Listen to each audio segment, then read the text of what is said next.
Hey girl, one second. Let me just start this. Hope you can see me. Let me start by saying thank you for taking the time out to talk to me. I know it's busy between PT sessions and also this exam you have coming. So I really, from the bottom of my heart, just want to say thank you. It's all good. Thank you for letting me be a part of it.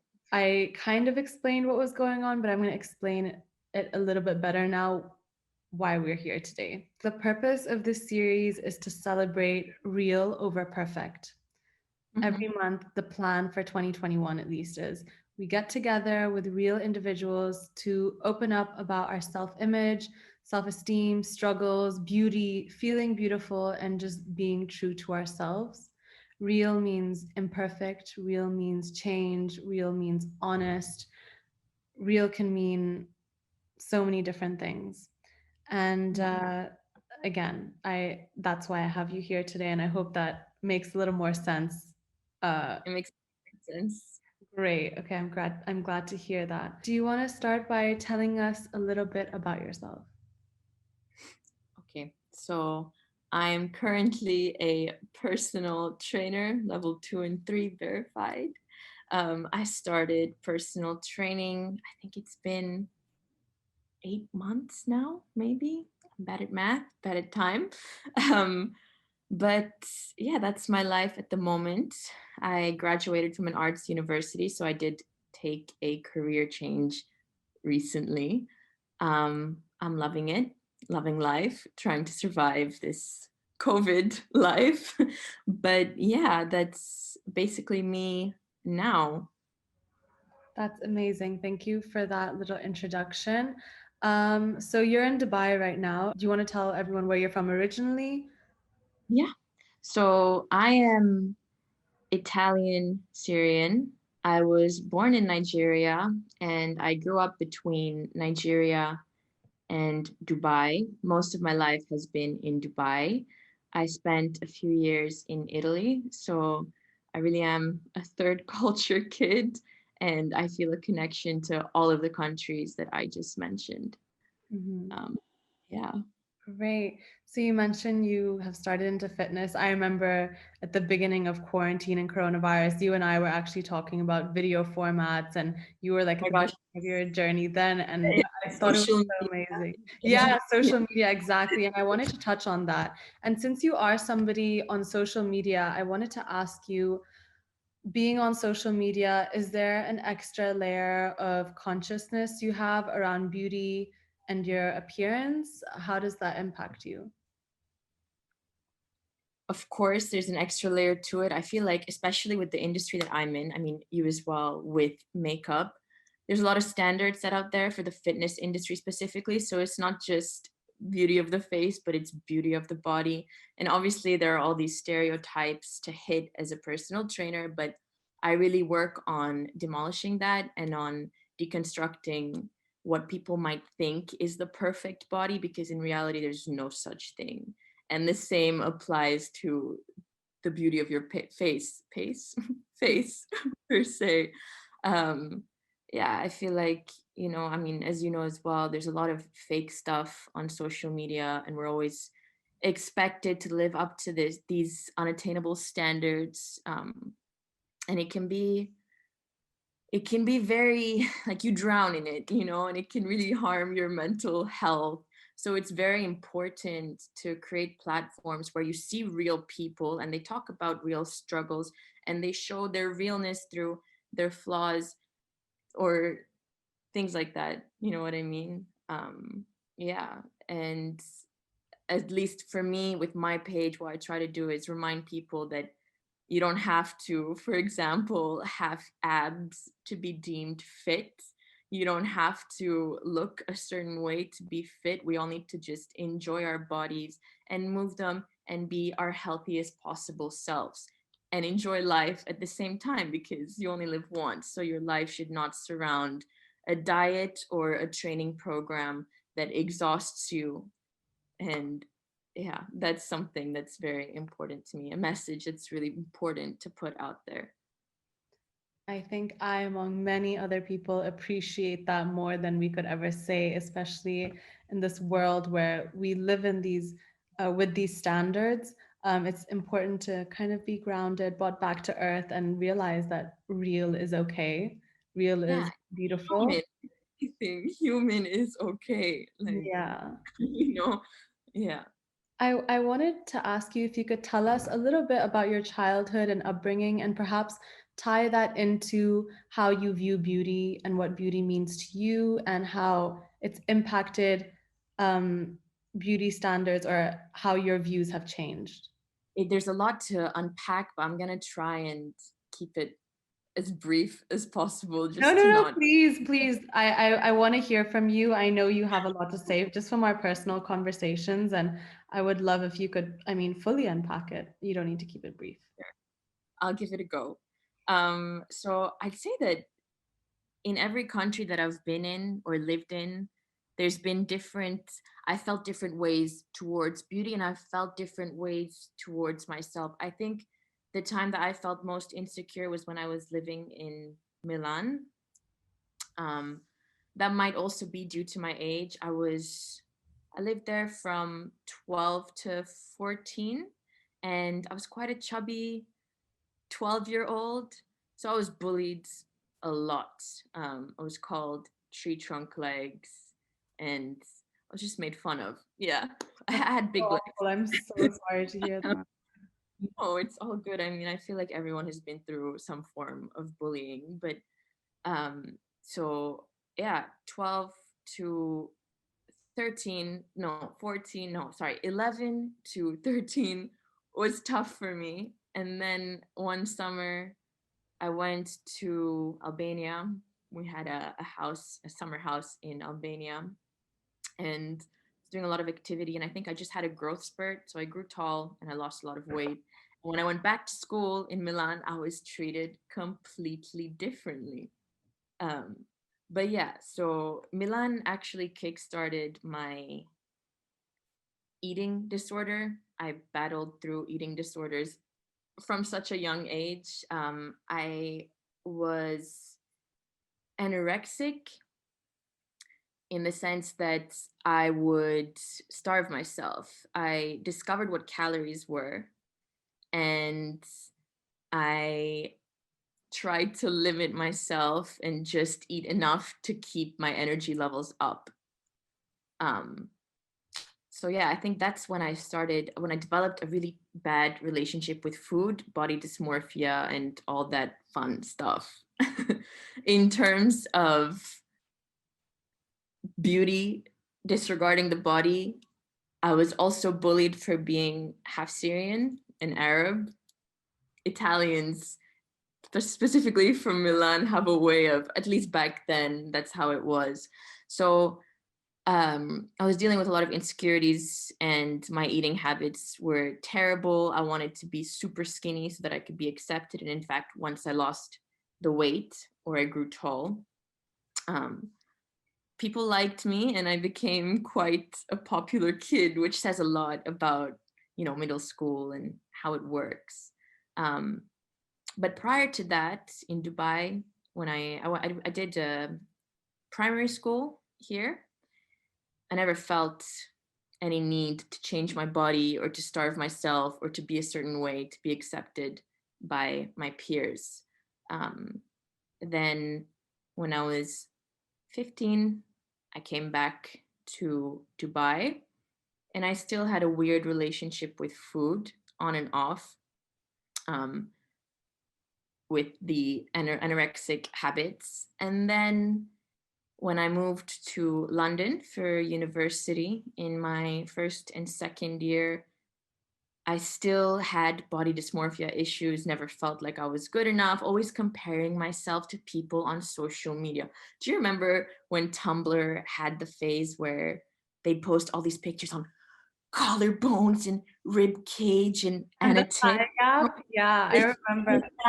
Oh my days, the thigh gap. Oh my God. I remember looking in the mirror and being like, where is it? I want it. I need a thigh gap. I need a thigh gap. I can't eat. I can't eat because I need a thigh gap. I need a thigh gap. I want my ribs to show hip bones were a huge obsession of mine as well. Remember that? The bones. I wanted bones. Um, but yeah, it was during the Tumblr phase, which was what year was that? Maybe like 2014, 15, 16, around that time. I would say Um, even earlier, like 2013, 2014. So yeah, around then, I remember that kind of phase of our lives very well. yeah. So yeah, I guess like social media did play a role in me, and I'm sure a bunch of other girls, even my friends, nobody liked their bodies. Everybody wanted to be thinner. And then yeah, so London. In London, as I said, still I wasn't happy with I was never happy with my body, no matter like what was happening to it. I just always wanted something more. Um, and then I was battling with some issues in my first year of uni, and I dipped into bulimia, which was probably like rock bottom for me. I was treating myself really badly. If I ate a cookie, I'd feel so bad that I'd go to the bathroom and I'd make myself sick, which is, looking back now, I literally just want to take my old self and be like, what the hell are you doing? Like, you're perfect the way you are, you know? um, but yeah, that's a gist of it. And then in my second year of uni, I started to get fed up with myself. I had a lot of health issues. My doctor told me that my immune system was really low and that I needed to eat healthier foods, eat more food, and get back into training. I was always on and off with training, by the way. I started gymming when I was 13, but I never took it so seriously. I never really knew what I was doing. And then second year of uni, I signed up to a kickboxing class, and my life pretty much changed from there. Kickboxing, looked into nutrition, started eating good foods, and just essentially taking care of myself. I stopped the bulimia, and I stopped, well, I was learning to deconstruct the way I thought of food in the past, if that makes sense.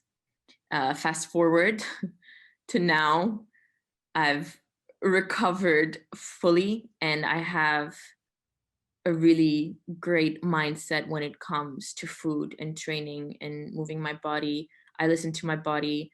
I eat what I want, in the sense I eat good foods, but I can also accept things that I know I don't react so well with, but I still want them. Um, I feel like something important to know as well is that your relationship with food, your relationship with your body, and your relationship with exercise is something that's continuous. There's always going to be changes. You're always learning new things. It's very difficult. I feel like a lot of girls, a lot of my friends, a lot of people in general, men too, we've all had tricky pasts with food, and it's just now becoming normal to deconstruct these notions and to basically F off everything that the internet has told you up until this point, or that influencers have told you up until this point, with being restricted, with over exercising, hit workout every day, running every day, cardio over strength training. So yeah, did that make sense? I feel like I got lost in my own story. Sorry. No, no, not at all. That made a lot of sense. I want to thank you for opening up about your past relationship with food. I think in the first place, it's difficult to accept that those issues might exist, but then to come out and talk about them so openly and candidly as you have, it's not only appreciated by me, but I'm sure by many others who will be watching this video and might have the courage to question their existing habits. So I really appreciate that, and how you tied that into beauty and the standards and what we see on social media. And it was happening from such a young age, as we said, from the Tumblr days, when there was no real emphasis on Instagram. But no matter what the time is, it'll always evolve into some other platform. Before it was magazines and billboards, and then yeah. um, I and then you said something about telling everyone everything to F off. And that made me think of our zero F's given tote and a kind of our. honestly, honestly, Yes, really. Sometimes you just really need to F off everything on the internet and just be like, please, bye. Yeah. I'm taking a break, going back to real life, you know? Yeah. But yeah, totally. And I just wanted to ask you, what about Zero's values appeals to you? How does Zero empower you? Zero, look, makeup and Zero specifically, I just love the fact that they emphasize on enhancing your natural look. Not that there's anything wrong with not having a natural look, but when non-natural looks are thrown in your face 24/7 and you feel the need that you need to change your face to look a certain way, it's exhausting. So I just really love that Zero focuses on enhancing your natural look. And I use the palette all the time, and it makes me feel good. It makes me feel pretty. I have days where I feel like I look like complete crap. I look in the mirror and I'm like, oh my God. So I open my little palette and I You have apply. I just applied it before this, you know? Zero. No, I love that. I love that. And that actually kind of answered my next question, which is what role does Zero play in your daily life? But you kind of answered it in terms of, maybe waking up days and you're like, ugh. I bring it everywhere, literally. I bring it everywhere. And when I do live workouts sometimes as well, I want to look good because I'm being viewed by people and I just want to look good. I don't have to explain that, but so just I Yeah. love the blush, especially. I don't know why the blush drives me crazy, like the rosy cheeks. I just love it. And I love that it's a cream based like palette as well. I've never used a cream based palette prior to Zero. Plus the tote bag gives me life. Zero, can I say the F word? Yeah. So Zero go off, girl. given, man. Like really. I just feel like I resonate a lot with Zero and all that it stands for. And I love that it's inclusive as well. And I love the people that you've featured on the social media, the real people with real stories. I'm Um, happy to hear that. I love that it appeals to you for all those reasons, because that's what we are after all, is makeup for real people like yourselves, and strong women and strong men, and people who maybe have the strength in them but haven't discovered their own strength yet. So it's really for everyone, despite age, size, color, gender, really anything. And so I guess in one line, could you sum up, how does Zero empower you? in one line, you're gonna put me on the spot like that. um, how did Zero empower me? Zero empowers me by making me feel fucking beautiful in and out. Is that too long? I don't know, but there we go.